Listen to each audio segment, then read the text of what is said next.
Mesdames et messieurs,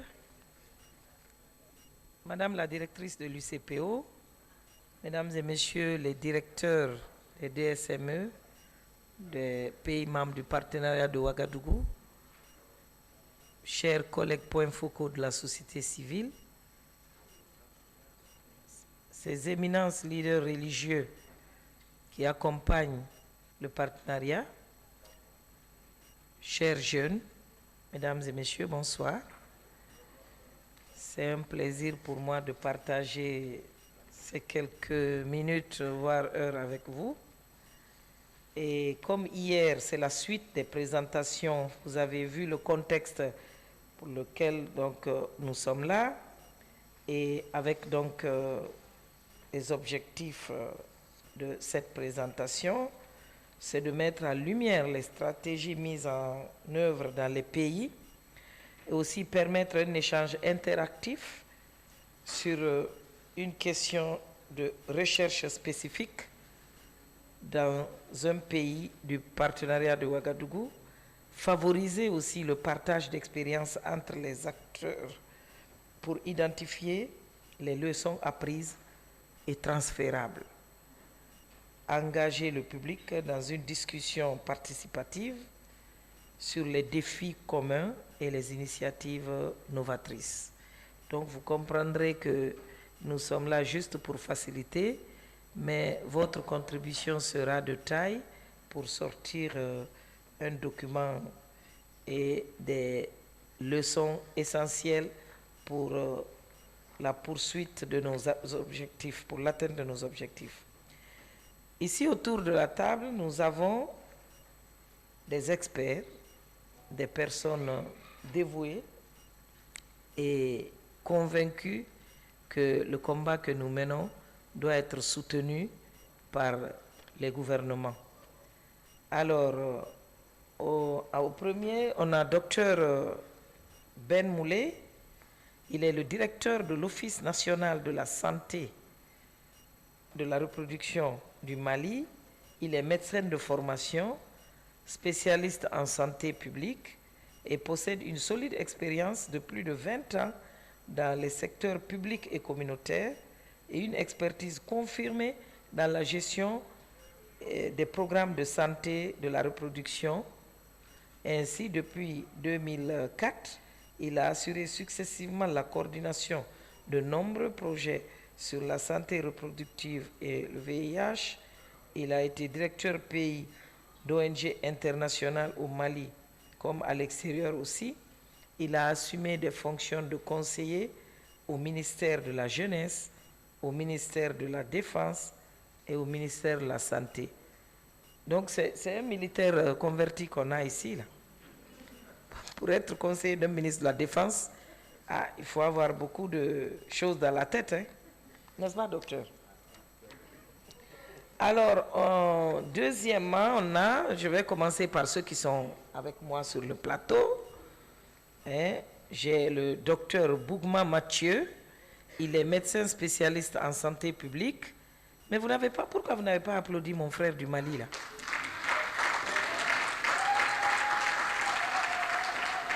Vous ne savez pas que la Guinée et le Mali, c'est deux poumons dans le même corps. C'est mon compatriote. Merci. Alors, docteur Bougma, il est médecin spécialiste en santé publique. Il est actuellement chef de service du bureau planification familiale à la direction de la santé de la famille au ministère de la Santé au Burkina Faso. Il a occupé successivement les postes de médecin-chef du district sanitaire, chef de service de lutte contre la maladie et directeur régional de la santé publique et depuis 2015 chargé de programme planification familiale à la direction de la santé et de la famille au Burkina Faso. Je vous prie de l'applaudir. C'est un vrai Iforchi, hein? Il est très... Voilà. Maintenant, nous aurons en ligne le Niger, Dr Issoufa Arou. Il est l'actuel directeur général de la population et de la santé de la reproduction au ministère de la Santé publique et de la population et des affaires sociales du Niger. Il est médecin spécialisé en gynéco-obstétrique, option chirurgie. Il a plus de 16 années d'expérience dans le domaine de la gynéco et de la chirurgie obstétrique, la santé maternelle et infantile, la planification familiale. Il est formateur en soins obstétricaux et néonatal d'urgence, en dépistage des lésions précancéreuses, en consultation prénatale recentrée, en soins essentiels au nouveau-né, en technologie contraceptive, en audit de décès maternel et audit clinique. Dr Issoufa est le vice-président de la Société de gynécologie obstétrique du Niger, membre du comité de pilotage du groupe de travail au niveau global sur l'équité en matière de planification familiale et de santé de la reproduction. Il est membre permanent de l'Association internationale des chirurgiens de la fistule obstétricale. Je vous prie de l'applaudir. Alors, encore une fois, merci pour votre aimable attention. Et maintenant, nous allons passer aux présentations des différents pays. On va commencer, à tout seigneur, tout honneur. Hein. Je suis un peu malienne, donc je vais commencer par le Mali. Et c'est plus proche de moi, quoi. Tout à fait. Voilà. Pour aller au Burkina, je dois traverser le Mali. Et pour aller au Niger, je dois traverser et le Mali et le Burkina. Mais le Mali, il suffit d'arriver à Sigri, je suis au Mali déjà. Merci. À vous, docteur.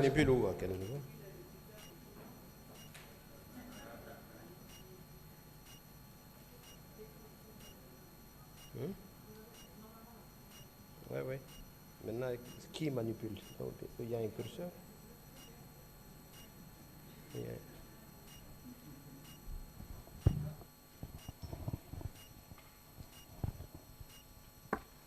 Je vous prie d'être très attentif pour qu'après les présentations, vous puissiez poser les questions. Hein?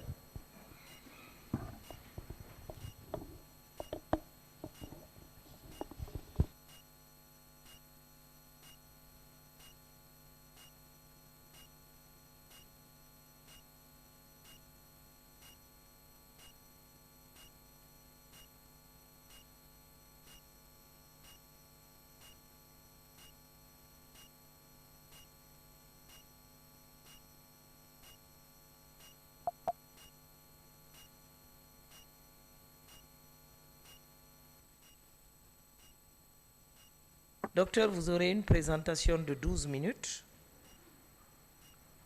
Hein? J'attends le signal pour mettre le chronomètre en marche.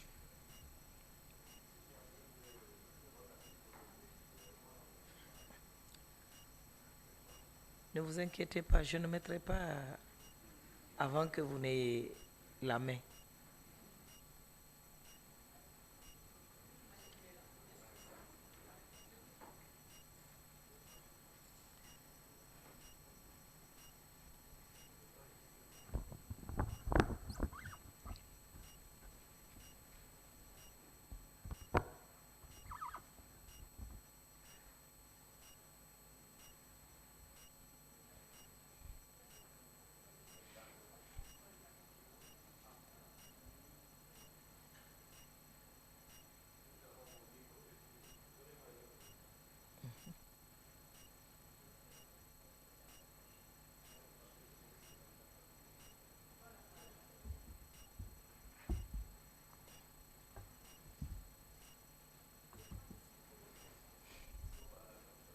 Les slides ne passent pas.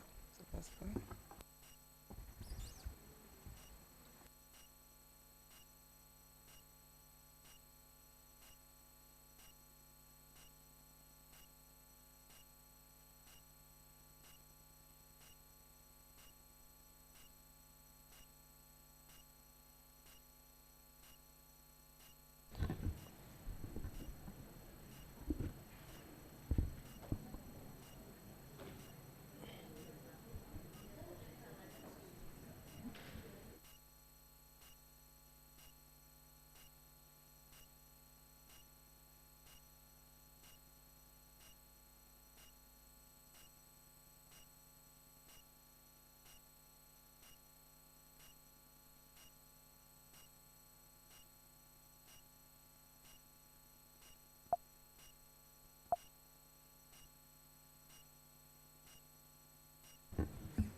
Très bien. Madame la modératrice, je peux commencer? Très bien, merci beaucoup. Merci, c'est un grand plaisir pour moi de prendre la parole cet après-midi pour faire l'économie du déshydratat de l'équipe de l'ONASR par rapport effectivement à la réunion annuelle du partenaire de Ouagadougou. On dit mini-réunion ou bien la réunion? Les deux. Très bien. La réunion alors. Donc voilà, et le Mali, tout le monde connaît le Mali ici. On a quand même une population, une superficie de 1 242 000 km², une population de 23 millions d'habitants. Nous avons 19 régions et nous avons 807 communes. On a des arrondissements, des villages et fractions, les quartiers 12 712. Et nous avons 7000 km de frontières, ce qui montre un peu l'interférence avec les autres pays. Et les pays frontaliers, comme vous le connaissez, la Côte d'Ivoire en face de moi, ma soeur est là, la Guinée, et nous n'avons pas de frontière avec le Togo, et nous sommes avec le Burkina et le Niger dans l'AUS, et nous avons 75 districts sanitaires, 65% du territoire est désertique au Mali. Ça, c'est vraiment un très grand défi que nous avons comme ça.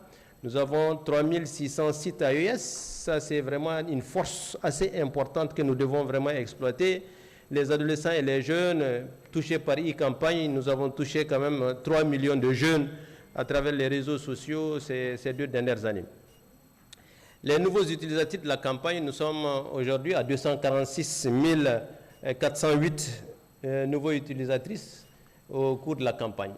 Donc, en termes d'évolution de la prévalence contraceptive, nous avons démarré en 2018 à 16%. Aujourd'hui, nous sommes autour de 21%. C'est ce que je disais hier. Je disais qu'en fait, nous, la prévalence contraceptive qu'on reconnaît, c'est ce qui est issu effectivement des enquêtes. L'enquête EDS nous donne 21% et c'est de cela dont il s'agit. Et je pense que Tract 20 doit tenir compte de cela. En termes de besoins non satisfaits, nous sommes à 20,6 femmes en union ou mariées et en 2023, 18,1 toutes les femmes selon effectivement Tract 20. Donc en termes d'utilisatrices additionnelles, nous avons 60 000 selon le rapport de Tract 20. Le nombre de femmes qui utilisent une méthode moderne de contraception, et nous avons 970 000 toutes les femmes, 840 000 femmes mariées, soit 1 070 355 selon l'EDS de 2024. Donc, le nombre de jeunes qui utilisent les services de PF, nous avons 107 035. Vous voyez que c'est vraiment très insuffisant. Très insuffisant, ce qui montre que le mouvement des jeunes doit surtout travailler à travailler leur père, au lieu parfois de demander des ressources pour qu'ils travaillent leur père. C'est ça un défi important des jeunes. Les jeunes doivent arrêter de demander de l'argent et travailler à ce que leur père puisse être sensibilisé sans les ressources. Donc, nombre de grossesses non désirées, 380 000. Nombre de décès maternels évités grâce à l'utilisation de la planification, 1500. Je parle vraiment des rapports en 2024. Et nombre d'avortements à risque évités grâce à l'utilisation de la PF, 136 000 selon Tract 20. Donc, en termes de réalisation phare et données, l'organisation de la table ronde sur l'intégration des services PFPP, qui est vraiment une stratégie adoptée par le Mali. Cette stratégie a été lancée par le ministère de la Santé, Madame le ministre de la Santé et du Développement social, devant tous les partenaires pour dire que nous sommes dans une zone humanitaire, dans une zone d'insécurité. Le couple mère-enfant arrivé effectivement dans un centre de santé en guichet unique, nous devons tout simplement prendre en charge les besoins exprimés et les besoins non exprimés. Et dans les 4 portes d'entrée du système de santé, et là même les violences basées sur le genre étant intégrées, je pense que l'UCPO et le partenaire de Ouagadougou doivent tout simplement adopter comme une stratégie phare qu'il faut vraiment promouvoir les années à venir. La réalisation pendant 1 mois de campagne, chaque année, le Mali organise des campagnes nationales en faveur de la planification familiale. Et depuis 2 ans, nous avons combiné le dépistage du cancer du col de l'utérus effectivement à la campagne nationale pour donner beaucoup plus d'ampleur. C'est une manière de lever toutes les barrières autour, effectivement, tout simplement de la planification familiale, permettre à ces femmes qui viennent pour dépister le cancer du col ou le cancer du sein, tout de suite aussi d'adopter une méthode ou de faire un choix. Donc pour nous, c'est vraiment important. En même temps, on combine ça à e-campagne. E-campagne, c'est la campagne à l'endroit des jeunes sur les réseaux sociaux et qui est aussi couplée effectivement à tout ce qui est équipe mobile, clinique mobile, pour essayer de rendre l'offre des services aux adolescents et aux jeunes effective. Parce qu'un défi important que nous avons, c'est que dans nos pays, l'offre de services pour les adolescents et les jeunes n'est pas effective dans nos structures de santé. C'est un défi important. Nous mobilisons les jeunes, mais nulle part en dehors des espaces jeunes isolés, précaires. Précaires pour ça, pourquoi? Parce que ça ne reste pas longtemps. Les jeunes n'ont les services que dans ces espaces-là. Donc, comment intégrer le service dans le système de santé? Nous sommes en train de se battre et le Mali a déjà adopté une lettre circulaire au niveau national pour l'intégration de ces services dans le secteur public, pour que les adolescents et les jeunes, leurs besoins soient pris en charge et d'une manière effective. Lancement du projet SICAN par rapport aux jeunes, c'est vraiment un projet aussi inspiré par l'ONASR et PSI pour pousser vraiment l'amélioration des indicateurs à l'endroit des jeunes. L'organisation des journées de documentation des bonnes pratiques, là aussi, c'est un référentiel national. Pour une première fois, le Mali a élaboré un référentiel national de documentation des bonnes pratiques en matière de santé sexuelle et reproductive, dont la planification familiale. On a fait la première édition et nous demandons aux autres pays de tirer l'exemple du Mali pour que dans un seul document, qu'on puisse voir toutes les bonnes pratiques qui doivent être qu'on doit promouvoir dans les années à venir. Ça permet d'aider le pays dans le cadre de la documentation. La réalisation de 2 études sur la planification familiale, la signature du compact. Je pense qu'il y a un des grands acteurs du compact ici dans la salle au Mali. On s'est battu ensemble pour la première signature. On a fait première signature, deuxième signature avec comment on appelle ça même, avec vraiment la contribution significative de l'État. Le lancement du projet COICAN, parce que dès qu'on a lancé effectivement l'intégration des services, l'UNFPA a commencé à intégrer l'initiative dans ses stratégies. Donc c'est dans ce cadre qu'on a eu un premier projet COICA avec les Thaïlandais, pas les Thaïlandais, les Japonais. Et effectivement, on a intégré le PFPP, SMNI, nutrition, violence basée sur le genre. La réalisation de plusieurs activités de plaidoyer auprès des collectivités dans le cadre du financement de la planification familiale. L'ONASR est en train de travailler sur la création d'un fonds national de lutte contre la mortalité maternelle, porté par le patronat. Ça rentre dans la mobilisation, effectivement, des ressources domestiques. Et la planification familiale vraiment prend une dimension assez importante dans cette dynamique. La validation du plan de travail du projet FBR, ça aussi, l'intégration des services est achetée vraiment dans un paquet global. Donc, achat des services de planification familiale intégrés. Donc là aussi, c'est vraiment un environnement favorable qu'on est en train de créer pour booster vraiment les méthodes de longue durée d'action dans notre pays. Parce que nous sommes un pays en crise, un pays qui a besoin vraiment de prendre en charge les besoins à tous les niveaux. Le PNB. Le PNB, nous sommes dans la 2e génération, 2019-2023. On a déjà le PNB numéro 1, version numéro 1, draft 1.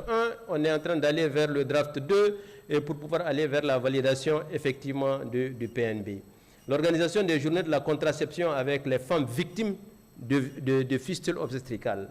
Le démarrage du processus de révision de la loi SR et les PNP SR avec tous les besoins aujourd'hui nouveaux, effectivement, dans le cadre de la planification familiale qu'il faut intégrer et donc effectivement la prise en charge de l'avortement dans les politiques nationales.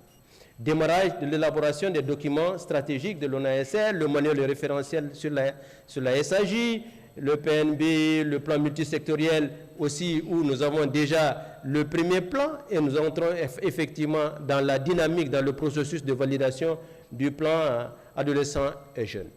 Je voudrais dire, tous les plans que nous sommes en train d'élaborer,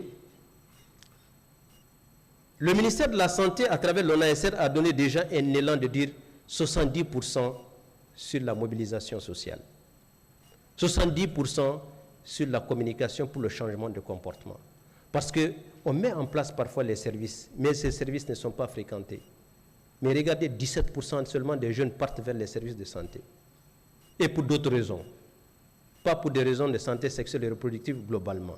Pour dire que nous avons des gaps énormes en matière de communication. Donc c'est le moment de sensibiliser mes pairs de la région du partenariat de Ouagadougou pour qu'ils puissent veiller à ce que la communication et le changement de comportement puissent prendre vraiment le devant pour qu'on puisse changer les politiques.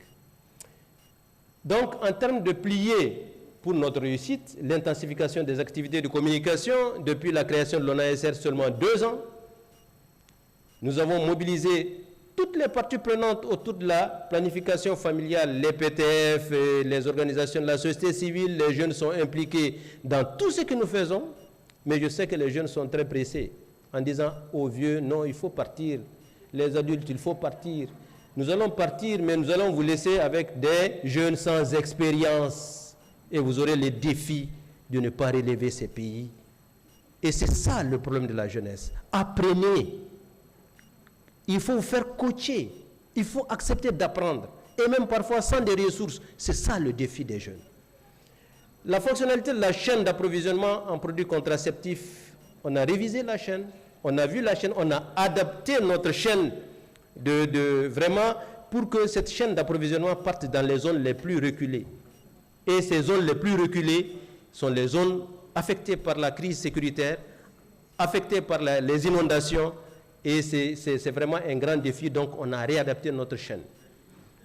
En termes d'innovation, e-campagne, innovation, création de réseaux de médias amis de la santé de la reproduction, les Miss ambassadrices de la santé de la reproduction, le partenariat entre l'ONASR et le projet sur l'insécurité au Sahel, accès aux services de SR, la signature d'une convention entre l'ONASR et l'Association des médecins libéraux, et en même temps aussi avec la FENASCOM, qui est là, la Fédération nationale des centres de santé communautaires. On en a 1686 centres de santé communautaires et le patron de ces 1600 se trouve dans la salle pour vous montrer que au Mali, on fait bouger les lignes et ensemble.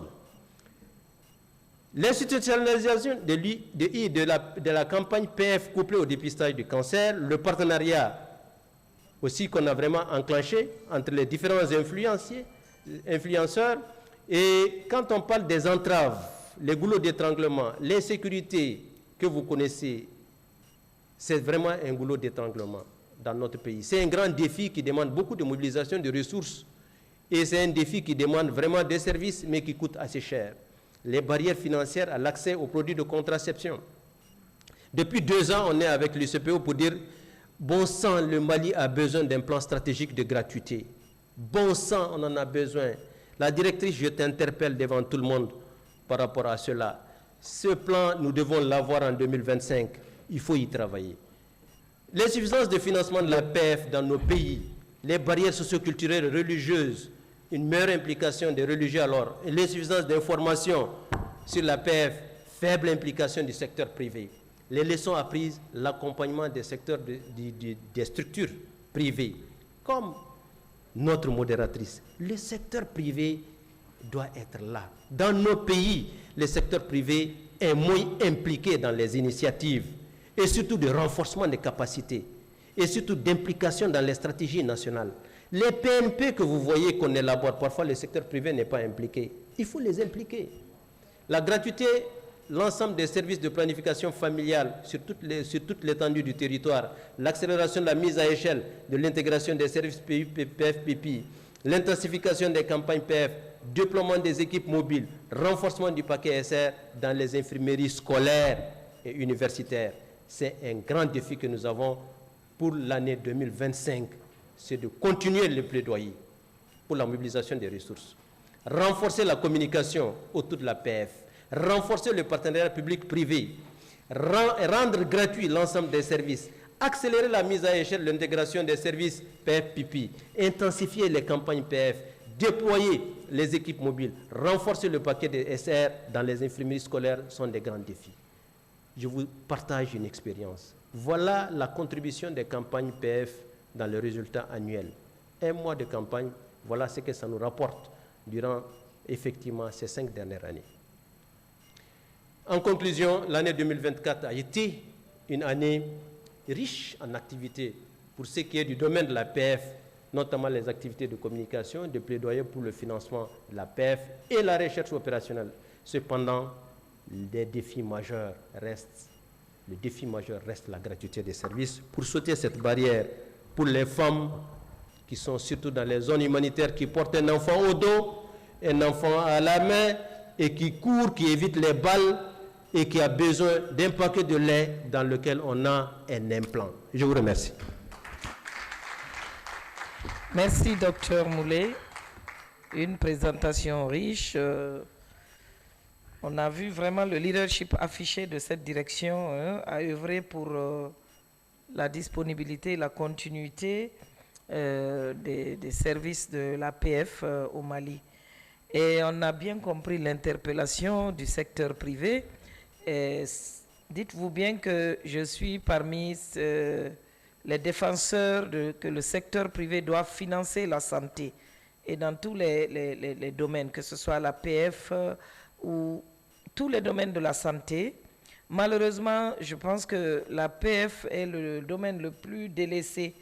Il y a des pathologies pour lesquelles le secteur privé met vraiment la main à la poche, mais des situations comme l'APF, effectivement, comme vous dites, on ne voit pas tellement cette contribution s'accentuer.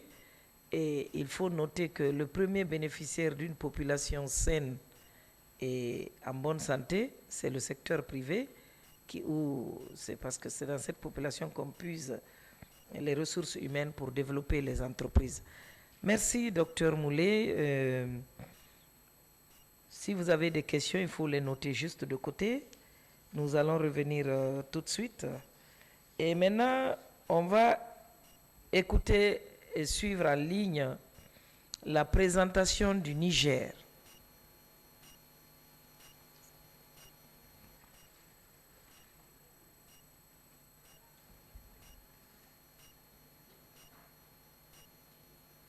Le Niger. La technique est...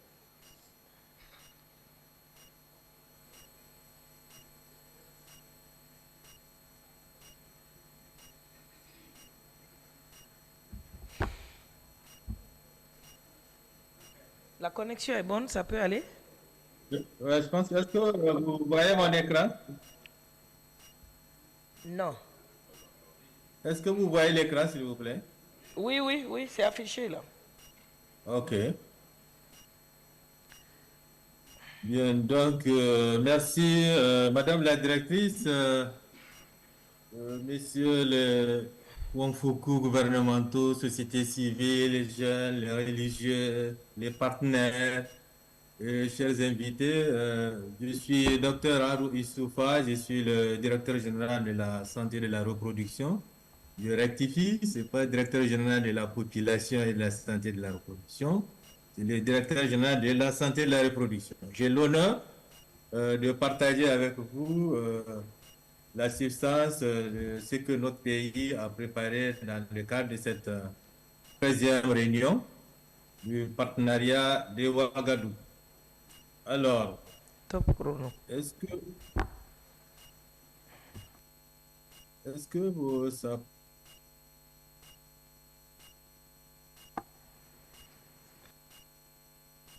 Est-ce que vous me suivez là?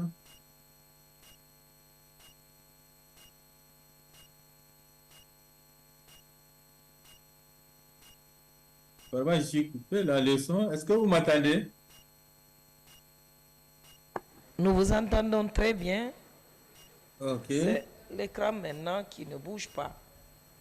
L'écran qui ne bouge pas.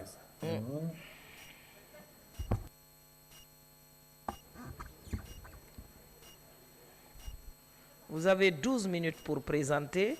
Et dès que ça va se débloquer... Ok, j'arrive là, l'écran, vous passez l'écran. Oui. Passez en mode diapo. Oui, tout à fait. Mode diapo, je suis en train de... Voilà. C'est bon? C'est bon? Non. C'est en mode diapo ici chez moi. C'est bon? Oui, c'est bon. Bon, voilà, donc je passe sur vraiment le reste du contexte. Retenez que notre pays, le Niger, est l'un des pays qui a quand même dans l'espace un des taux les plus élevés, il faut le Vous dire. avez 12 C'est minutes, docteur. Pardon? 12 minutes. On Ok, commence donc maintenant. voilà, je vais passer rapidement. Donc c'est l'un des pays, comme je l'ai dit, ça coupe encore.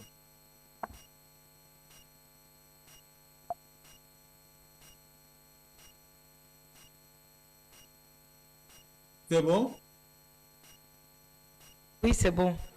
Oui, donc là, je passe sur vraiment le contexte, mais retenons un peu quand même quelques résultats obtenus. Nous avons ici comme taux de prévalence contraceptive moderne, un peu moins de 15% selon PMA 2024.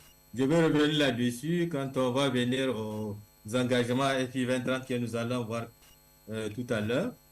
Nous avons, il faut le dire, quand même, malgré le contexte de fragilité, ajouté 54 000 utilisatrices additionnelles. Et nous pouvons déjà voir qu'au niveau de notre plateforme pays, nous avons un peu moins d'1,5 million d'utilisatrices globalement, dont 293 000 aux jeunes. Aussi, il faut le dire, dans les zones même humanitaires, malgré les contextes difficiles que vous savez, nous avons quand même 13 705 utilisatrices. Et tout ceci nous a permis quand même d'éviter, il faut le dire, 860 décès maternels, mais également de grossesses évitées, non désirées ou non intentionnelles évitées de 255 000, et donc d'avortements à risque évité, conséquemment, les décès maternels. Je vais revenir peut-être sur certains aspects. Alors, ce qu'on nous demande, c'est qu'est-ce qui a été fait par rapport aux engagements FI 2030. Et je rappelle que nous avions 6 engagements. Et pour le premier engagement par rapport à la prévalence contraceptive, il faut ici préciser que nous étions partis d'une projection de TRAC 20 en son temps, qui avait donc 21,8 de taux de prévalence contraceptive. Et nous avons projeté donc de progresser d'un pas de 1,5 pour arriver à 29. Mais il se trouve que dans l'année 2021-2022 plutôt, il y a l'enquête ENAFEM qui a été faite au Niger et qui donnait le taux de prévalence contraceptive de 10%. Mais ce qu'il faut regarder ici, justement de 2021 à 2023, nous avons quand même fait un pas de 5 points si on regarde. Donc, on peut dire qu'on est quand même dans le respect au moins des pas qu'on a projetés. Peut-être dans l'estimation de départ, il y a eu des petits soucis. Mais par rapport au deuxième engagement, en ce qui concerne la gouvernance, notamment le comité interministériel de pilotage, ce qu'il faut retenir que nous étions à un certain moment à une administration de mission, logée carrément à la présidence de la République, donc à un très haut niveau. Mais le contexte a évolué et donc il y a eu restructuration. Mais toujours est-il que actuellement également, puisque nous avons un cadre qui permet au niveau de la primature de fédérer tous les ministères sectoriels, et puisque nous avons finalement décidé au niveau de notre pays que le décès maternel et périnatal soit une urgence de santé publique, et que cette question va être traitée justement au niveau de la primature 2 fois par an. Et donc, cette question de la planification familiale va se poser donc directement à ce niveau-là, puisque c'est un des déterminants dans la réduction des décès maternels. Alors, pour le troisième engagement par rapport aux jeunes, je sais qu'il y a beaucoup qui a été fait, beaucoup de choses ont été faites, notamment le renouvellement du conseil de jeunesse, puisque nous avons un conseil de jeunesse et il y a une capacitation de jeunes en termes de plaidoyer smart, justement, pour développer des stratégies au niveau des partenaires, des décideurs aussi locaux pour mobiliser des ressources destinées justement aux activités visant les jeunes pour eux-mêmes. Par rapport à la mise à échelle de la planification familiale du postpartum, qui est notre 4e engagement, il faut dire que nous sommes justement dans la mise à échelle de l'initiative d'intégration de la planification familiale du post-partum, du post-abortum, aux autres services de santé maternelle et de nutrition, y compris la nutrition bien évidemment. Et nous avons déjà mis à l'échelle cette initiative au niveau de 2 régions. Et du reste, nous avons une charte d'engagement d'un certain nombre de partenaires qui nous accompagnent pour aller à l'échelle pour cette initiative qui va booster la planification familiale en général. Et pour le 5e engagement par rapport à la réduction de la rupture, nous étions partis justement d'une rupture d'à peu près 38% selon une enquête de sécurisation des produits de santé de la reproduction. Nous visions 10%. Il faut dire qu'ici, il y a un travail à faire. Nous sommes autour de 33% selon l'enquête SPSR 2023. Le défi, bien évidemment, c'est l'acheminement des produits au dernier kilomètre, même quand il existe au niveau national. Mais nous sommes en train de travailler justement, des plans ont été développés. Des plans donc d'acheminement au dernier kilomètre ont été développés avec l'appui de l'INFPA pour que ces produits finalement soient là où on a besoin d'eux et au moment où on en a besoin. Il y a bien évidemment la gestion qu'il faut regarder au niveau opérationnel, notamment la maîtrise de la consommation moyenne mensuelle. Mais il faut également se féliciter quand même, il y a cette question des e-cycles qu'on a développé qui va aider effectivement à rationaliser ces médicaments qui seront disponibles au niveau du dernier kilomètre. Alors, pour le 6e engagement, par rapport aux ressources domestiques, c'est vrai que l'engagement pour 2023, nous n'avons pas encore atteint en tout cas l'objectif, mais quelque chose a été fait malgré les chocs sécuritaires qu'on a connus, que vous connaissez, où pratiquement toutes les frontières étaient fermées, donc la mobilisation des ressources internes a quand même reçu un coup, mais nonobstant cela, l'État a pu mobiliser 321 millions pour l'achat de produits contraceptifs et le consommables. Et le plaidoyer continue justement pour assurer cette régularité d'augmentation de ce budget-là. Mais il faut le dire, il y a actuellement cette initiative qu'on a créée, qu'on a ici, en tout cas lancée avec les plus hautes autorités, notamment que la mortalité ou les décès périnatales et maternels en tant qu'urgence de santé publique, et qui a fédéré tout le monde, où tout le monde, y compris les autorités, ont pris des engagements signés. Et nous sommes actuellement dans le préparatif d'un téléthon pour mobiliser en interne des fonds qui vont servir effectivement à régler cette question-là. Le 14 de ce mois, le téléthon aura lieu pour mobiliser nos propres ressources, pour agir par nos propres soins, pour effectivement contribuer à la réduction du décès maternel. Alors,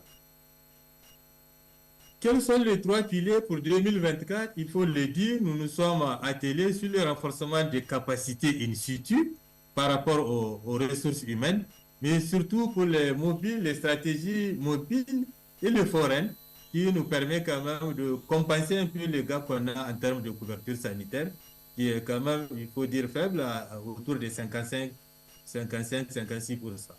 Mais c'est cette mise à échelle qu'on a commencé avec des partenaires qui nous appuient, comme la Banque mondiale à travers un certain nombre de projets, mais également, bien évidemment, Intra-Health et également d'autres projets comme l'USAID qui sont en train de venir, qui ont signé une charte d'engagement pour nous accompagner. Mais c'est aussi la délégation des tâches avec des relais communautaires qui sont de plus en plus nombreux. En tout cas, on a formé plusieurs relais communautaires et leur motivation finalement a suivi parce que le souci était leur motivation. Mais cette année, l'État a commencé à prendre en charge justement cette motivation.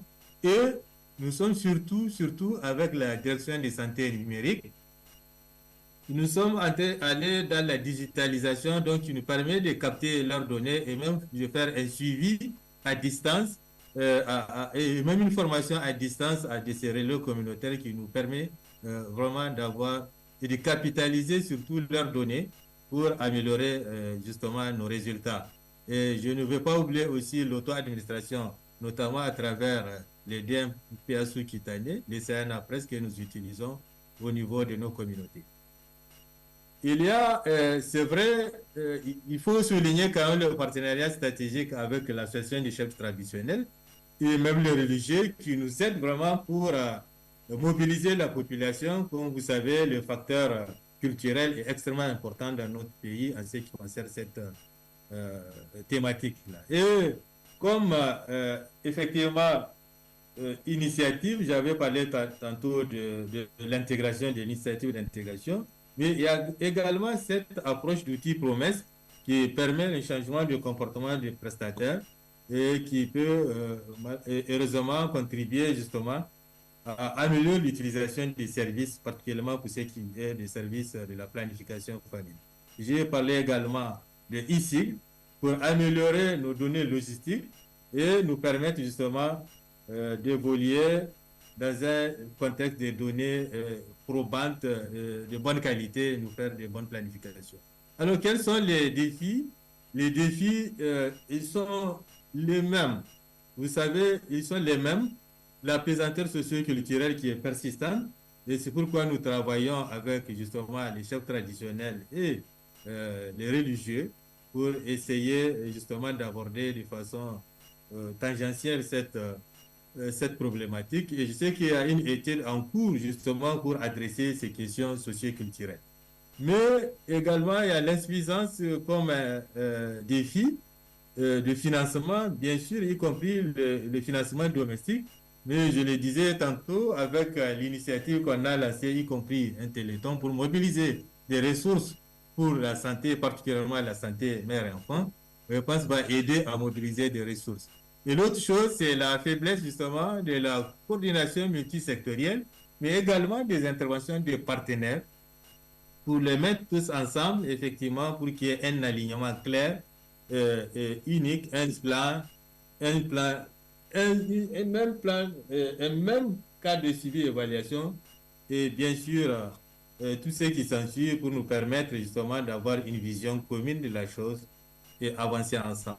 Les leçons qu'il faut tirer, c'est vrai, il faut améliorer la coordination. Si la coordination de tous ces intervenants en matière de planification familiale s'avère. Alors, pour finir, il faut également aller dans la capitalisation véritable de toutes les connaissances qu'on a. Donc, aller vers la gestion des connaissances et donc pas sauter sur de tout nouveau financement, nouvelles stratégies, on oublie les autres.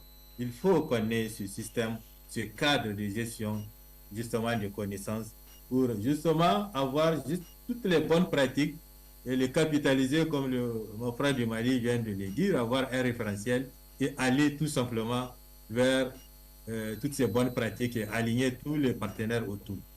Quels sont les objectifs stratégiques pour 2025? C'est vrai, notre plan PNB 2021-2025 arrive déjà à échéance. Donc, il va falloir l'évaluer. 30 secondes, docteur. 30 secondes, le plan. Bien sûr, il faut renforcer les alliances, c'est extrêmement important. Il faut mobiliser les ressources domestiques et nous sommes dans cette lancée.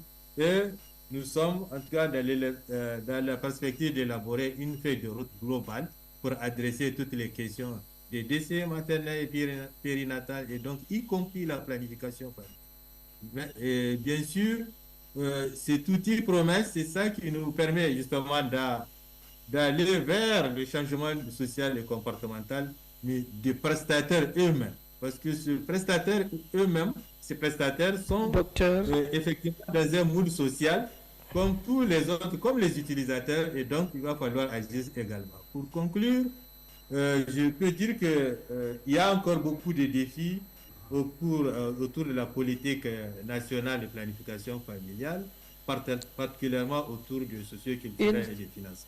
Et donc, ensemble, avec des investissements conséquents, nous pouvons adresser ces défis. Je vous remercie. Merci, docteur. Merci, docteur Arou.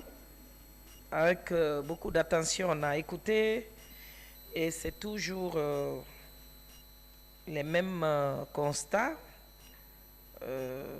mais on peut toujours aussi capitaliser que l'implication des religieux, surtout les jeunes, c'est quelque chose qu'il faut saluer dans tous les pays membres du partenariat. Et j'ai noté ici qu'il y a une faiblesse de coordination des actions des OSC œuvrant pour la vulgarisation de la planification familiale et les faibles ressources, qu'elles soient domestiques ou venant des bailleurs.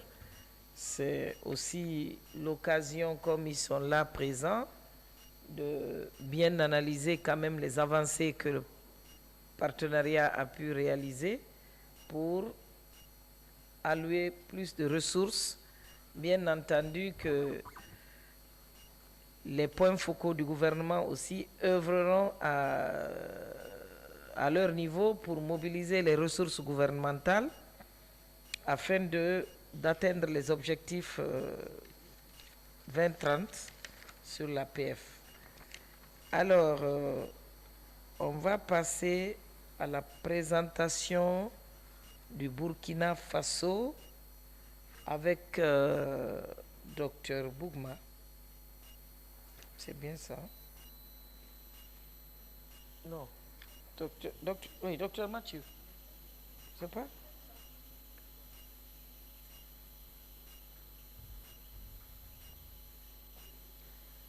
Vous voulez... Hein? Sur la recherche, mais vous n'avez pas... Hein? Ok, docteur Koulibaly est là.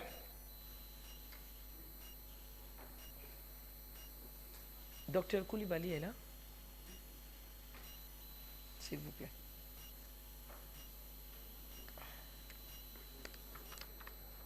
Voilà.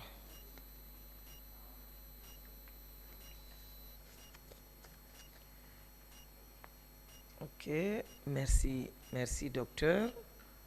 Donc, on va ouvrir la discussion avec docteur Bougma sur les résultats de la recherche. À vous la parole. Merci. Oui. Attendez. Je vous donne 12 minutes comme tout le monde, mais je serai bien gentil de déborder de 2 minutes à cause des poulets bicyclettes que vous avez promis de m'envoyer. D'accord. Ok, merci beaucoup. Comme je le disais, Madame la modératrice, en effet, je me nomme Abou Koulibaly, je suis médecin, épidémiologiste à l'Institut de recherche de la santé. J'ai le plaisir d'engager une discussion avec Dr Bougma, le directeur de la planification familiale du Burkina. Avant d'engager cette discussion, il faudra rappeler déjà que j'ai été bénéficiaire d'une subvention de la part de l'UCPO qui a porté sur l'évaluation des stratégies d'effectivité, la gratuité de la planification familiale dans 3 pays, au Burkina Faso, en Côte d'Ivoire et en Guinée-Conakry. Nous avons conduit cette recherche pendant 1 an et demi et nous sommes actuellement sur le rapportage de l'étude. Je vais aborder avec Dr Bougma ici les questions relatives aux résultats qui portent sur le Burkina Faso. Comme bien sûr il est le directeur de la planification familiale au Burkina, à la direction de la santé et de la famille. Avant cela, il faudrait dire, Dr Bougma, vous avez suivi un peu les résultats de cette recherche qui ont montré déjà que la gratuité, la politique de gratuité a un effet considérable sur les nouvelles utilisatrices. Donc, pour rappeler un peu à l'assistance, c'est une politique qui est en vigueur depuis 2019. Donc, elle a commencé par une phase pilote et elle a été étendue à l'échelle à partir de juin 2020. Donc, l'évaluation a montré que cette politique a eu un effet très positif sur l'utilisation de la planification familiale dans toutes les régions au Burkina Faso. Mais aussi, l'évaluation a montré qu'il y a des défis. Le défi, c'est comment faire pour que les femmes qui arrivent dans les centres de santé puissent effectivement bénéficier des méthodes contraceptives sans payer.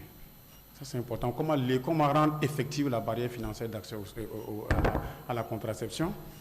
Et on a vu que les femmes continuent de payer sous certaines conditions, notamment les questions d'intrants, les questions de consommables et même les produits contraceptifs dans certaines situations, parce que quand ils arrivent et que les produits manquent, donc on aborde là les questions de disponibilité des méthodes contraceptives dans l'information sanitaire, elles continuent de payer dans certaines situations.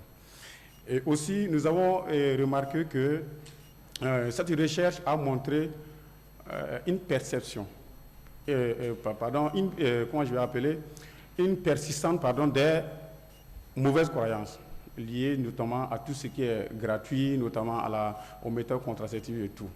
Donc, Dr Bougouma, ayant eu déjà ce rapport et ayant assisté justement à l'atelier régional des restitutions des résultats de ces recherches à Abidjan, nous étions ensemble, donc je voudrais vous poser quelques petites questions.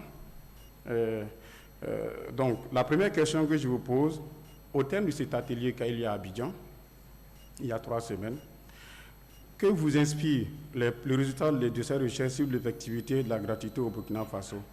Qu'est-ce qui vous a le plus ou le moins surpris, Dr Bougouma? Merci bien, merci le spectateur, merci Dr Abou Koulibaly. Et c'est vrai qu'au niveau des pays du bassin de Ouagadougou, les problèmes d'accès liés, en tout cas à l'accessibilité financière aux produits de PF, aux services de PF, reste quand même un problème. Et au niveau du Burkina, c'est vrai qu'on a évalué à peu près, fait le costing, et essayé avec des stratégies, 3 stratégies, et on a fini par opter pour la stratégie de la gratuité totale de la planification familiale qui a été décidée en réunion de cabinet du ministre de la Santé, et aussi à travers un décret, par la suite un décret qui a été pris en Conseil des ministres. Et cette gratuité, il fallait, quand on dit que c'est gratuit, quelqu'un qui paye derrière, en réalité, c'est comment faire pour que, en tout cas, supporter les coûts des ménages et faire en sorte que, en matière de barrières financières, que les populations, surtout les plus démunies, aient accès aux services et soins de planification familiale. Donc, comme vous l'avez si bien dit, après une phase pilote dans 2 régions sanitaires sur les 13 que compte de Burkina, et on a trouvé que c'est vraiment promoteur et passé à l'échelle. Et c'est au vu de l'étude qui a été faite, vraiment on est très content de cette étude qui révèle un peu ce qui se passe sur le terrain. En réalité, il faut dire que ces résultats collaborent effectivement avec ce qu'il y a. Et il faut dire que pour la gratuité, nous avons pensé que il faut vraiment que les États continuent vraiment, respectent leurs engagements, parce qu'en réalité, il y a les remboursements qui se font, et lorsque cela n'est pas fait de façon régulière, non seulement ça décourage les prestataires, et aussi fait que, bon, il y a des conflits avec la population. Et deuxièmement, il faut s'assurer de la confiance, de l'adhésion même des prestataires sur le terrain. Et sinon, globalement, on est d'accord qu'il y a une satisfaction globale des bénéficiaires et aussi des prestataires. Et comme défi qui a été relevé, c'est effectivement vrai, et il y a de temps en temps des ruptures constatées en produits contraceptifs, surtout en consommables. Et lorsque les bénéficiaires se présentent et puis il n'y a pas de consommables, parmi une méthode de longue durée, ici il n'y a pas de consommables, c'est obligé de payer. Et pour éviter effectivement qu'il y ait l'augmentation des biens non satisfaits en PF, il faut travailler à faire en sorte qu'il n'y ait pas de rupture, que les produits contraceptifs soient disponibles et en termes d'approvisionnement à tous les niveaux pour qu'ils puissent avoir en tout cas la disponibilité de ces produits contraceptifs. Je suis vraiment en droite ligne avec le résultat de cette recherche qui maintenant pour aller à la gratuité, c'est vraiment des démarches, il faut aller par étapes pour s'assurer vraiment que lorsqu'on part dans la gratuité, on est capable d'assurer. Et l'engagement des États là est très très important, notamment financier, parce qu'au niveau du Burkina, c'est près de 90%, c'est supporté par l'État. Et c'est ça aussi, et cela est évalué de façon périodique pour lever un peu les insuffisances et aussi aller de l'avant pour faire en sorte qu'en matière de planification familiale, toute femme qui se prenne dans une formation sanitaire puisse non seulement avoir accès et ne paye pas. Et donc, les défis restent quand même élevés, qu'on a travaillé pour relever cela. D'accord. Merci, Dr Bougouma. Vous avez abordé qu'une partie de ma deuxième question. Notamment, vous avez abordé les questions de rupture. Comment il faut faire pour que les femmes continuent de bénéficier des méthodes contraceptives gratuitement. Alors, donc, je vous demande, en dehors justement de la gestion liée à la disponibilité des produits contraceptifs, quelle autre action pourrait être entreprise pour justement améliorer, pour rendre effective la gratuité de la planification familiale dans toutes les formations sanitaires du Burkina Faso? Merci bien. Ce que nous faisons, il y a des sorties de suivi de l'effectivité de la gratuité des soins et services de PF au niveau des régions, c'est une activité qui se fait en impliquant en tout cas toutes les directions centrales du ministère. Nous avons aussi comme action, il y a la société civile, la veille citoyenne. Bon, il y a des ONG associations qui sortent, et là c'est pour des contrôles de l'effectivité, et cela aboutit à des sanctions quand même si cela n'est pas respecté. Et c'est ça qui est très important. Et nous avons aussi, il y a un plan de communication qui est là, qui accompagne cette gratuité. Il faut vraiment intensifier la sensibilisation parce que c'est gratuit, mais au niveau des communautés, ils se demandent parfois pourquoi c'est gratuit. Est-ce que c'est bon? C'est comme si c'est parce que c'est pas bien que c'est gratuit. Donc travailler pour sensibiliser, pour qu'ils soient déjà informés que pour la planification c'est gratuit. Donc il y a aussi, comme je le disais tantôt, des réunions périodiques au niveau national, et tous les directeurs régionaux de la santé se réunissent avec le niveau central du cabinet pour faire le point de cette gratuité de façon périodique, et notamment la situation même des remboursements, parce que c'est gratuit, mais les formations sanitaires sont remboursées. Et aussi faire en sorte que, bon, au niveau de la centrale d'achat des médicaments essentiels, la CAMEC, que le processus aussi se fait réellement. Et cela passe par vraiment que la CAMEC aussi est décentralisée, et l'approvisionnement suit vraiment ce système. Il faut dire qu'il y a un système de santé assez cohérent qui permet vraiment de suivre cela sur le terrain. Donc nous avons aussi les ressources humaines, en matière de ressources humaines. Et chaque année, il y a des nouveaux qui sortent, il y a des départs à la retraite. Il faut vraiment maintenir le renforcement des capacités, et notamment les formations, le renforcement des compétences, capacités, vraiment les équipements et les infrastructures, faire en sorte que ce soit les kits d'insertion, kits de retraite, tout ce qui est comme matériel pour pour l'offre de qualité, que cela soit disponible. Merci beaucoup. Enfin, une dernière question pour vous, Dr Bougma. Merci. Alors, 2 minutes pour chaque réponse. 30 secondes pour la question. Dernière question. Merci beaucoup, Madame la modératrice. Au cours des prochaines années, Dr Bougma, quelles sont les opportunités nationales qu'il faudrait saisir pour l'utilisation des résultats de cette recherche dont je parlais tantôt? D'accord. Donc, les opportunités qu'on peut exploiter, bon, à tous les niveaux. Au niveau central, j'ai parlé tantôt des rencontres périodiques pour faire le bilan au niveau national de cette gratuité. Au niveau des régions sanitaires, on a des cas de connaissance comme le comité technique régional de santé, et là présidé par le gouverneur. Et cela peut vraiment faire en sorte qu'ils vont s'approprier de ces résultats et planifier qu'est-ce qu'il faut faire pour que vraiment cette gratuité soit en tout cas respectée. Donc c'est ce que j'ai à dire par rapport à cela. Et merci. Merci beaucoup pour toutes ces réponses. Merci Madame la modératrice. Je pense que je n'ai pas débordé, mais vous aurez vos poulets bicyclettes sans problème. Merci. Merci bien, Dr Koulibaly. Vous pouvez regagner votre place. Merci, Dr Bougma. Et je voudrais également, il y a une question qui revient à chaque fois parce que, vous savez, le partenariat, c'est vrai qu'il y a 9 pays, mais à l'heure actuelle, il y a, bon, les superficies varient d'un pays à l'autre, mais les difficultés d'accès aux citoyens zéro aussi posent problème. Et surtout, malheureusement, pour ces pays qui sont en état de crise sécuritaire, c'est une question qui est beaucoup plus... donc, ça concerne les 3 pays. Comment vous arrivez, les défis logistiques pour assurer la disponibilité des produits dans les régions lointaines?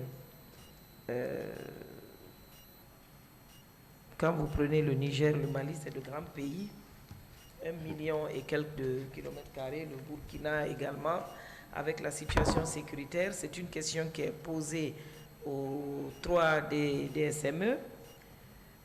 Les défis logistiques, c'est là où je pense que le rôle du gouvernement est appelé pour disponibiliser les médicaments, les produits PF sur l'étendue du territoire. Réfléchissez-y, le temps que le public... on a 30 minutes pour poser les questions et répondre. Et comme je disais tout à l'heure, vos contributions et vos questions vont permettre d'approfondir ce que nous avons écouté ici et partager les bonnes pratiques et corriger ce qu'on peut estimer comme étant des erreurs de parcours.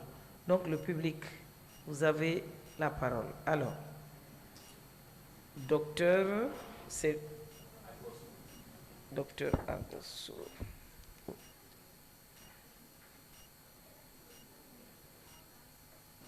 Mariba. Oui, c'est Dorcas. Et derrière Dorcas, c'est Aïcha. Oui. Waouh. Kofi. Il y a beaucoup de gens qui veulent poser des questions. Docteur Mazo. C'est le temps, hein, sinon. Manso. C'est le temps. Qui d'autre? Oui. Ouais, Konare. Docteur Konare. Monsieur Konare.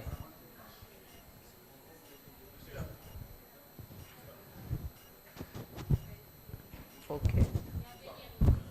Hein? Benyel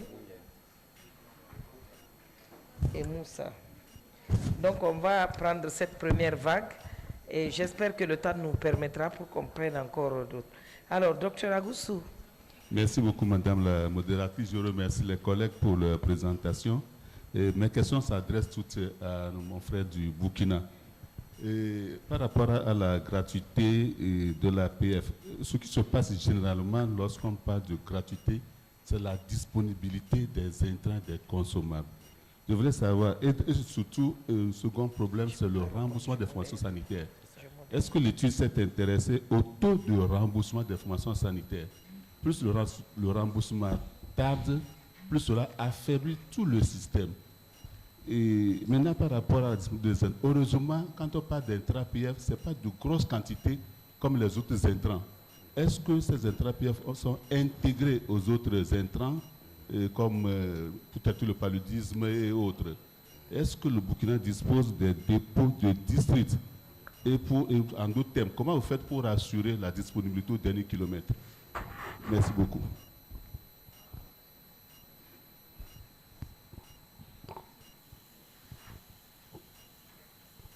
Ok, donc pour vous les panélistes, 30 secondes par question, sinon on ne pourra pas prendre tout le monde et on a plus que... il nous reste... D'accord. Bon. On m'a donné la parole. Je peux aller? Non, oui. Oh, vous voulez qu'on pose toutes les questions? Ok. Alors, Mariba. Oui, merci beaucoup. Je voulais remercier Dr Arou d'avoir bien voulu se connecter et faire sa présentation sur le Niger. C'est très apprécié. Et aussi remercier Dr Ben et Dr Bougma pour les présentations. J'avais juste un commentaire pour Dr Ben qui nous a interpellés sur le financement de la stratégie gratuité du Mali. C'est prévu. Votre plaidoyer a été entendu. Et donc, notamment, la Fondation Packard, dont je parlais durant l'ouverture hier, a prévu justement d'aider à financer. Donc, on se rapprochera de vous aujourd'hui ou en tout cas dans les semaines à venir pour voir comment, sur 2025, on peut financer cette stratégie-là. Ensuite, sur l'intervention du docteur Bougma, que j'ai trouvé très intéressante, c'est de voir les passerelles qu'on pourrait créer en tant que partenariat de Ouagadougou pour le Burkina et la Côte d'Ivoire, qui vient de lancer, elle, la mise à l'échelle de sa politique de gratuité et de pouvoir apprendre des leçons qui ont été apprises au Burkina, parce que je pense qu'il y a beaucoup d'exemples que vous avez donnés. Le plan de communication, je pense qu'on a tendance à ne pas le prendre en compte, alors que c'est un élément extrêmement important pour que les femmes et les utilisatrices puissent savoir que cette gratuité-là est effective. Donc, on s'est rendu compte, je pense qu'on en discutait avec Dr Agossou pour le Togo, quand il y avait des campagnes nationales, si la communication ne suivait pas, les femmes n'étaient pas au courant qu'il y avait des semaines gratuites de planification familiale et les produits restaient donc en centre de santé. Donc ce sont vraiment, je pense qu'il y a plusieurs éléments dont le docteur Bougma a parlé qui sont très importants et très intéressants que la Côte d'Ivoire pourrait suivre. Merci. Applaudissons parce que le Burkina va pouvoir... voilà, merci, merci Madame la Directrice. Dorcas, 30 secondes. Ma première question pour le Mali, c'est de savoir comment se fait la mobilisation pour la mise en place du Fonds national et comment on assure la pérennisation de ces actions-là. Pour le Niger, Tout dernièrement, nous avons lu un communiqué concernant la suspension des programmes de santé, d'éducation en santé à la SRPF dans le curricula de formation des élèves du cours primaire et secondaire. Nous pensons sincèrement en tant que jeunes que cela va empêcher nos pères d'avoir de l'information nécessaire. Comment peut-être au niveau du ministère, ils se positionnent par rapport à cette note? Et pour le Burkina Faso, les jeunes au cours du plaidoyer aujourd'hui ont démontré l'absence ou peut-être l'insuffisance des services SRPF dans les milieux où la crise sécuritaire est beaucoup plus intense. Alors qu'au même moment, on parle de gratuité. Qu'est-ce qui empêche en même temps que ces méthodes, ces services soient disponibles dans ces zones-là dont nos pères ont parlé aujourd'hui? Merci. Merci. Aïcha.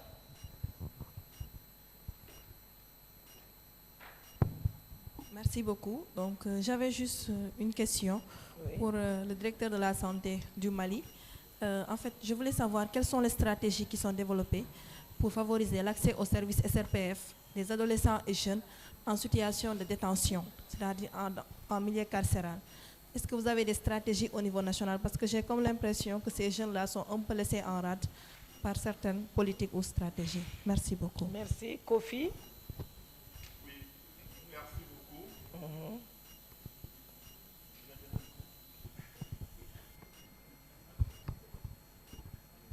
Merci beaucoup. Rapidement, Dr Ben, vous avez parlé tout à l'heure dans les réalisations du Mali, des interventions en termes du dépistage des lésions précancéreuses. Entre-temps, est-ce que vous avez développé une stratégie nationale de prise en charge? Est-ce que les dispositions sont prises pour vraiment prendre en charge les cas de cancer, de lésions des cancers du col de l'utérus et de sein? C'est la première. La deuxième question rapidement, c'est au docteur Mathieu. Est-ce que c'est au docteur Mathieu? C'est un commentaire par rapport à ce que le docteur Mathieu vient de dire, mais je crois que les gens l'ont déjà emboîté. Je vous prierai, vous, nous, tous, les partenaires qui sont dans cette salle. Une seconde. C'est un cri de cœur. Si on peut aider cette stratégie à être dupliquée dans les autres pays du partenariat de Ouaga et faire le costing et supporter les pays à déterminer un peu la capacité de ces pays à pouvoir faire cette prise en charge gratuite en termes de l'offre de services de planification familiale, ne serait-ce peut-être que pour les jeunes, ce serait une très bonne chose. Je vous remercie. On n'a pas suffisamment de temps pour répondre aux questions. Il ne nous reste plus que 15 minutes en tout et pour tout. Ok, docteur Manso. Non, Monsieur Konaré. Monsieur Konaré. Attendez qu'on finisse la liste. Monsieur Konaré.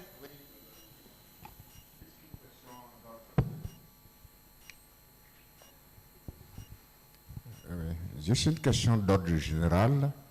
Je voudrais exactement me rassurer, est-ce que les dispositions sont prises par rapport au mécanisme de pérennisation de ce que nous sommes en train de faire à l'ensemble des panélistes? Maintenant, par rapport au Burkina, la gratuité ils ont essayé de développer, est-ce qu'on peut savoir exactement le mécanisme? Est-ce que cette gratuité prend en compte et les produits et les actes et les accessoires, tout compris? Donc, il est bon exactement de partager ce mécanisme. Pour le Niger, j'ai vu exactement qu'ils ont développé ils ont présenté 3 piliers, mais je voulais savoir exactement la communication se trouve exactement dans quel pilier. Et l'autre aspect par rapport à la délégation des tâches, cette délégation des tâches, exactement, j'ai compris que c'est adressé aux agents de santé communautaire de façon particulière, mais quel est le statut de ces agents de santé communautaire exactement par rapport au développement de ces actions? Merci. Ok, merci. Madame Benyel. Ok, merci. Première question à l'endroit du docteur Ben ou des autres panélistes. La mobilisation des ressources additionnelles domestiques, ça fait un moment qu'on en parle, notamment la responsabilité sociétale des entreprises et du secteur privé. Posez directement la question. La semaine passée, j'étais avec des chercheurs qui estimaient que c'était de l'utopie. Est-ce que c'est vraiment nous qui n'avons pas encore trouvé les bons moyens, les bonnes stratégies pour engager le secteur privé? Et qu'est-ce qui pourrait marcher si ce n'est pas de l'utopie? Deuxième question au Niger. la collaboration et la coordination, ça revient souvent. Est-ce que ce n'est pas parce que nous n'avons pas encore réussi à avoir des mécanismes clairs, transparents et inclusifs qu'on a ce problème? Ou est-ce que c'est parce qu'on n'a pas des personnes dédiées? Parce que la coordination, ça prend du temps et il faut de la ressource humaine. Est-ce que ce n'est pas à ce niveau qu'on a des défis dans les pays? Merci. Merci, merci. Moussa. Ok. Je crois que pour cette vague de questions, vous avez 10 minutes pour... Hein? Ah, Moussa, oui. Moussa. Oui.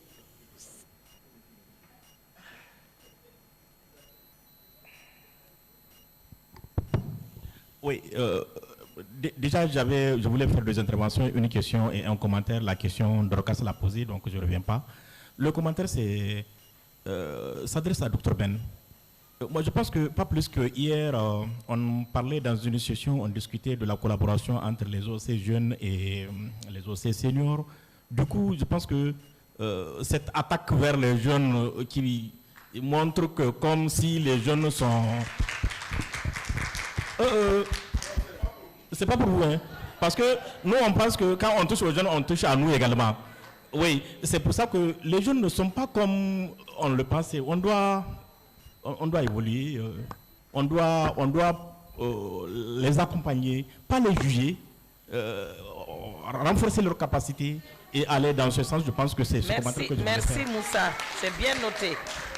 Alors, en 10 minutes, il nous reste maintenant 9 minutes pour répondre aux questions. 9 minutes. Très bien. Merci, deuxième vague. Docteur Mansour, oui, je vous ai appelé, mais vous n'avez pas répondu. Mais c'est justement, c'est pas... Oui. S'il vous plaît, allez-y, allez-y. 2 secondes. Ok, merci beaucoup, Madame la modératrice. Oui. Je remercie en tout cas le point Foucault gouvernementaux pour ces présentations. Mes préoccupations, mes questions s'adressent essentiellement au Dr Ben. Hein. La première question, c'est qu'en est-il par rapport aux données humanitaires? Parce que le Mali étant un pays en crise comme le Niger, je n'ai pas vu la situation d'utilisation de la planification familiale en contexte humanitaire. Qu'est-ce qui se passe là-bas? La deuxième question, c'est par rapport à la campagne. Nous avons constaté que la campagne quand même a contribué à plus de 25% de données sur la PF au Mali. Quelle année la recette? C'est-à-dire que quelle est l'organisation? Quels sont les principaux acteurs qui sont mis devant? Et à peu près quelle est la durée de la campagne? C'est aussi quand même une rencontre de partage d'expérience. On a besoin de savoir pour voir comment améliorer ce que nous faisons aussi. Maintenant, la dernière question, c'est par rapport à la gratuité de la PF, dont le directeur l'a bien évoqué. Et je ne sais pas quand on est par rapport aux produits là-bas, parce que le programme INF Supply Partnership, au niveau des, en tout cas des pays, assure à plus de 90% la disponibilité de produits contraceptifs. Qu'est-ce qui explique, quel est l'obstacle ou la difficulté par rapport à la gratuité de la PF au Mali? Merci beaucoup. Très bien. On a 8 minutes pour répondre à toutes les questions. Pour ne pas grignoter la prochaine séance. Très bien, merci beaucoup Madame la modératrice. Je profite de l'occasion pour remercier Mariba, la directrice de l'UCPO, pour ses efforts que tout le monde doit applaudir à l'endroit du Mali. Et que ça doit être des efforts continus. Donc, je voudrais vraiment dire par rapport à au Fonds national de lutte contre la mortalité maternelle, on est dans le processus de création de ce fonds et on a fait le premier plaidoyer même la semaine passée et on a encore fait une grande rencontre avec le patronat parce que c'est un fonds qui sera porté par le patronat en collaboration avec le ministère des Finances, le ministère du Commerce et les autres départements, mais le secteur privé en est le pivot. Le conseil d'administration de ce fonds sera assuré par le patronat. Et donc, c'est des fonds que nous sommes en train de mobiliser sur, effectivement, plusieurs, dans le cadre du secteur privé d'abord. Il y a un pourcentage, effectivement, sur le chiffre d'affaires par an. Il y a des pourcentages sur les fonds qui arrivent dans le pays par an. Il y a un pourcentage sur la cigarette et l'alcool que nous allons prélever. Et tous ces pourcentages sont des pourcentages que nous allons verser dans un fonds commun, appelé le Fonds national de lutte contre la mortalité maternelle. Et chaque année, le conseil d'administration se réunit pour décider la clé de répartition de ces fonds dans le cadre effectivement de la lutte contre la mortalité maternelle, dont la planification familiale. Donc c'est un processus. Dès que nous allons arriver au bout du processus, nous allons aussi vraiment partager l'expérience avec les autres pays pour en faire de même, parce que c'est la meilleure façon de mobiliser les ressources domestiques. Donc, en plus de cela, je voudrais vraiment dire que l'État participe vraiment au financement de la planification familiale à plusieurs niveaux, dont effectivement même la quote-part qu'on paye par rapport au compact, par rapport aux autres initiatives comme le matching fund et autres, et qui vraiment exige la contrepartie de l'État. Donc, en termes de milieu carcéral, nous faisons ce qu'on appelle au cours de toutes les campagnes que nous menons, nous touchons effectivement le milieu carcéral. Même au cours de la campagne PF et la campagne Octobre Rose, nous avons fait vraiment des journées vraiment dans les prisons pour faire le dépistage, pour proposer les services et pour essayer de combiner le dépistage par rapport au cancer du sein, aux autres consultations gratuites, et vraiment mettre à disposition aussi des infirmeries au niveau carcéral, des médicaments et des intrants. Mais je ne trouve pas ça suffisant. Nous sommes en train d'intégrer effectivement une stratégie dans le plan stratégique multisectoriel adolescents et jeunes, un volet spécifiquement sur les jeunes dans des situations difficiles comme en milieu carcéral ou en zone humanitaire. Donc tout ça là, nous sommes en train de l'ajouter au même titre que des zones qui sont aussi dans des situations de handicap. Donc pour dire que tout cela est en train d'être pris en charge dans le nouveau plan multisectoriel PF au Mali. En termes de pérennisation, je parlais tout de suite effectivement de la lettre circulaire du ministre de la Santé pour l'intégration de la prise en charge du besoin des adolescents et des jeunes au niveau des structures de santé publiques.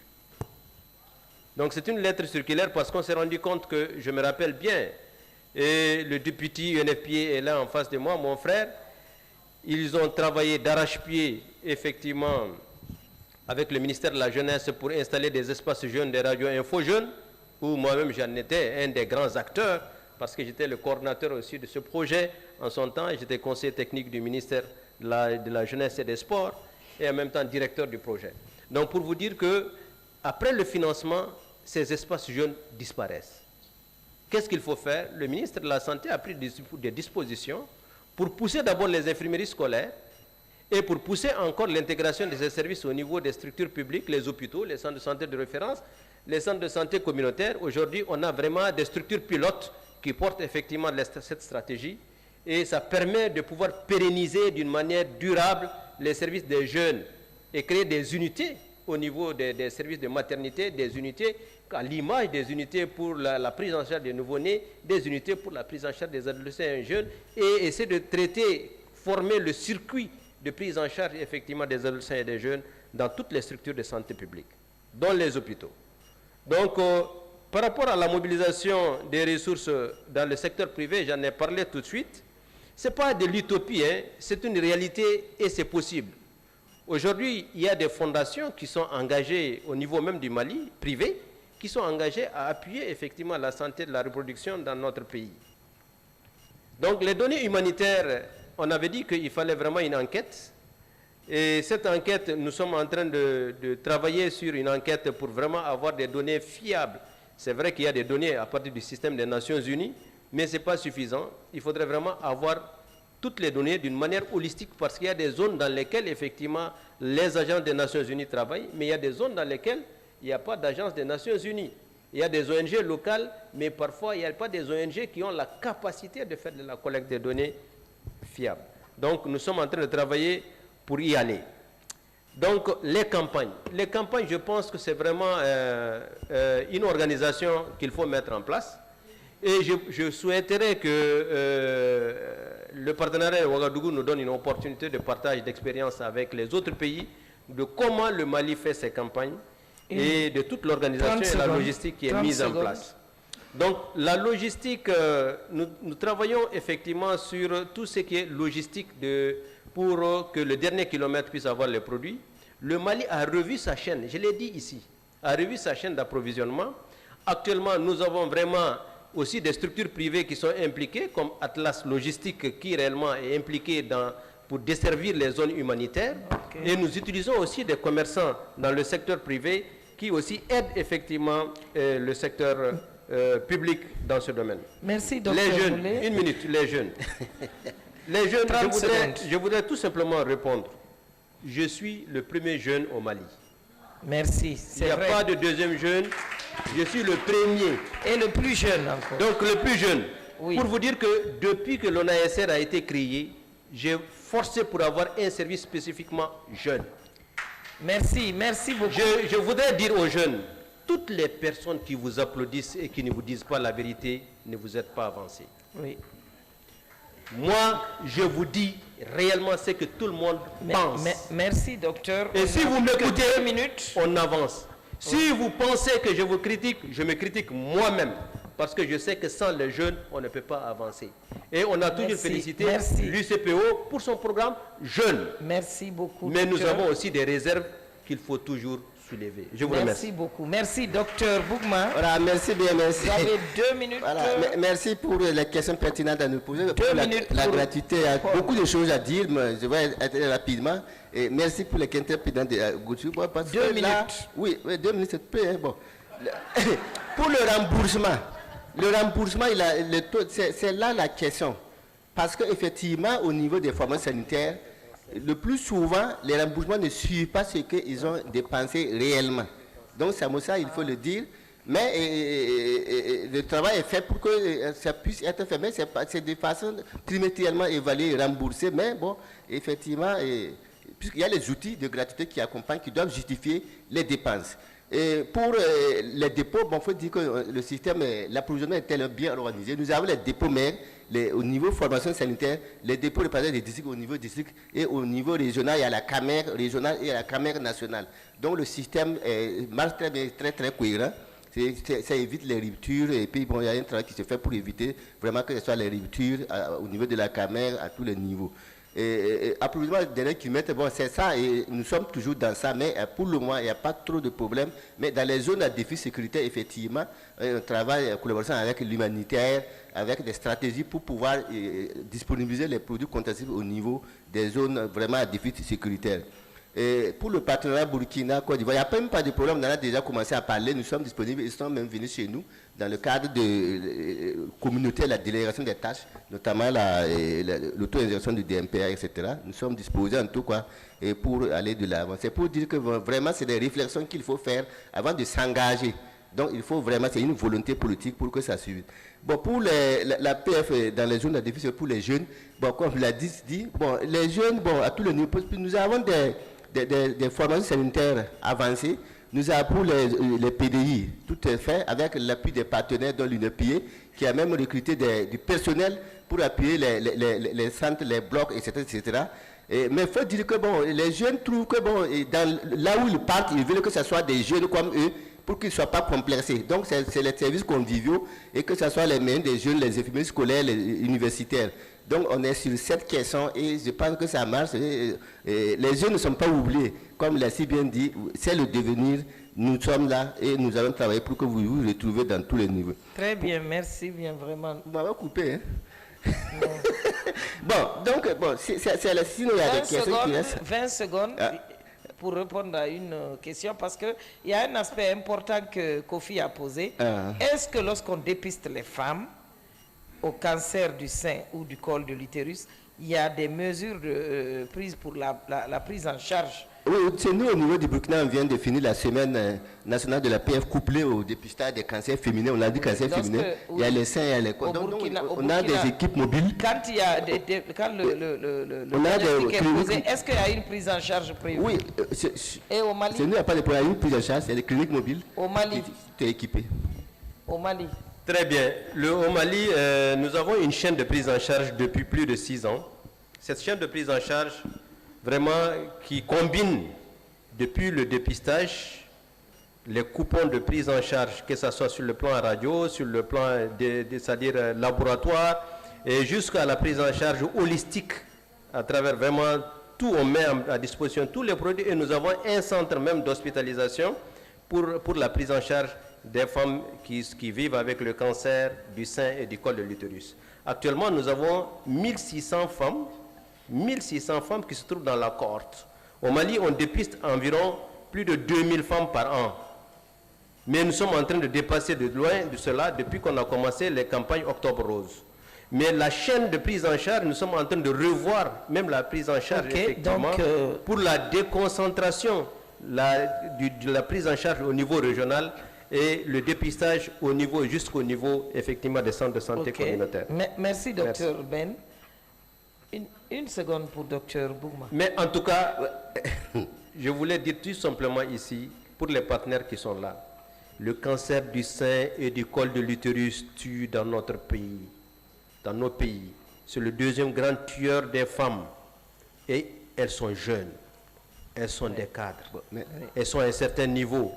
Mais c'est la maladie la moins financée dans nos pays.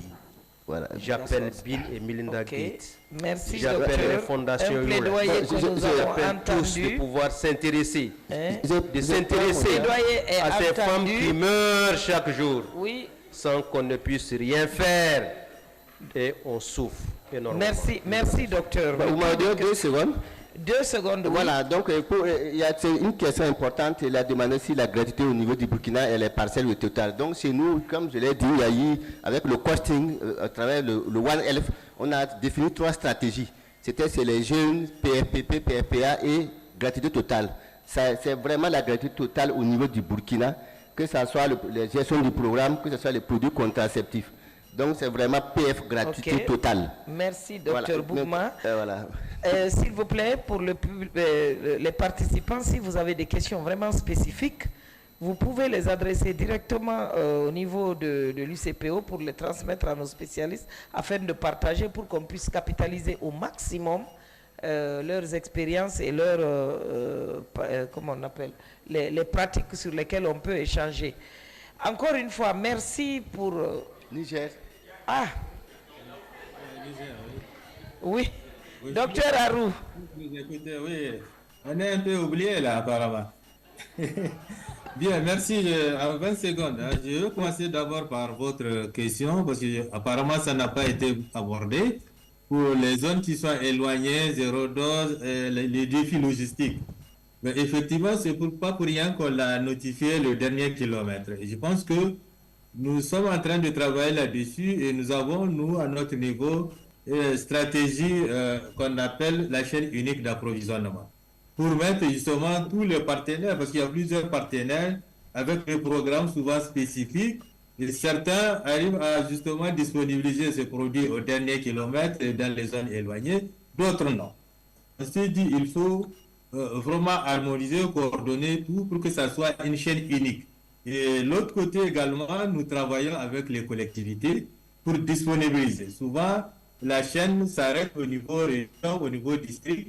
Alors, les collectivités pleurent le relais et certains privés aussi, nous travaillons avec eux pour prendre le relais et apporter le produit justement au niveau des points de prestation. Donc, c'est un peu comme ça que nous travaillons. J'avoue que c'est vaste le pays, c'est pas facile, mais nous pouvons y arriver avec la mutualisation des choses avec nous. Maintenant, l'autre question qui a été posée rapidement, c'est par rapport aux jeunes. Je pense que la dernière décision qui a été prise en compte au niveau de notre pays par rapport aux jeunes, à ce qui concerne l'éducation, c'est pas pour rien qu'on a parlé des socioculturels.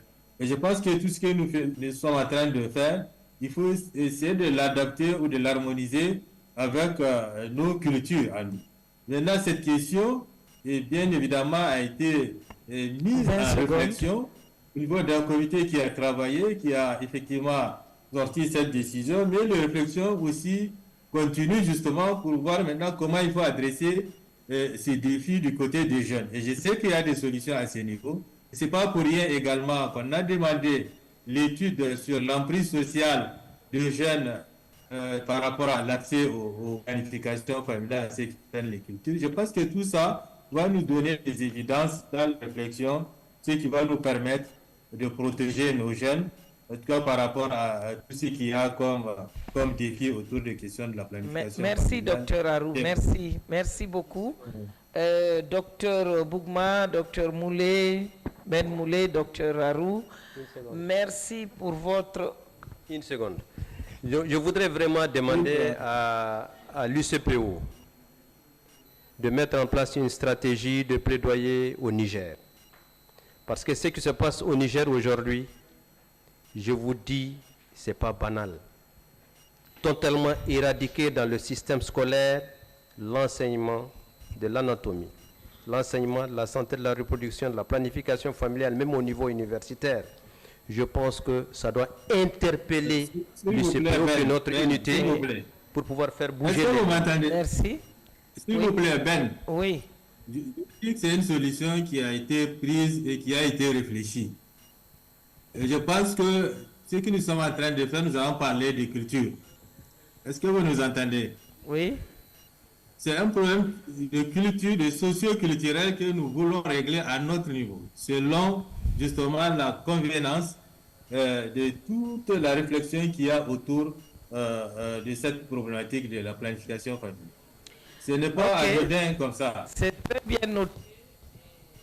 Voilà, notez-le bien, c'est quelque chose qui est à réflexion et c'est déjà réfléchi. Espérons que la décision bien réfléchie ne va pas avoir l'effet contraire que vous avez escompté, mais il ne faut pas oublier que nous sommes dans un monde en pleine mutation où lorsqu'on interdit quelque chose, on l'encourage en même temps parce que l'expérience a prouvé que plus vous expliquez aux jeunes, ils comprennent, ils savent prendre les mesures nécessaires pour éviter, mais quand vous interdisez, derrière, la curiosité naît et on peut aller on ne sait où.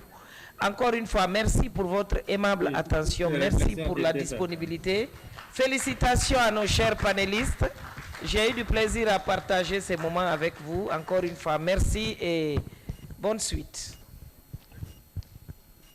Merci beaucoup, Madame Yassani, pour cette brillante modération. Je vais vous demander, s'il vous plaît, d'ovationner une fois de plus nos brillants panélistes.